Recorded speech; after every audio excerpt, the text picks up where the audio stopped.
போய் நம் விசுவாசி என்ன செய்யும், பல விதமான விதைகள் விதைக்க ஆரம்பிக்கிறது.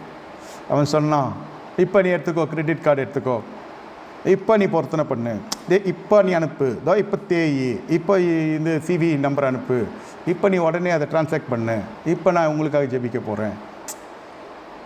அப்படியே அந்த நம்மளால் அப்படியே சோஃபாவில் உட்காந்து அது பாவம் எதுக்கு வச்சுக்கிறதோ தெரியாது, கார்டை வச்சு தேய்ச்சி போடும். அதுவும் கொஞ்சம் நெஞ்சலெல்லாம் டாலரு. சரி, கர்த்தருக்கு கொடுக்குறீங்க, சந்தோஷம். அப்புறம் விழுப்புரம். பிரியமான தேவனுடைய ஜனமே, எது உயர்ந்தது எது தாழ்ந்ததுன்னு நான் அந்த பரியாசம் பண்ணல. அவங்க பாரத்தோடு பண்ணுறாங்க. நீயே பாரமாயிடாத. கடைசியில் உங்கள் வசனம் என்ன சொல்லுகிறது? வசனத்துக்கு விரோதமாகவோ வசனத்து இந்த கண்டென்ட் விட்டு வெளில போயா பேசுகிறேன்? இல்லை, திராட்சை தோட்டத்தை குறித்து பேசிக்கொண்டிருக்கிறேன். வேதம் சொல்லுகிறது, இத்தகைய விதை வசனம். ஆமாம், உங்களுக்கு கல்லை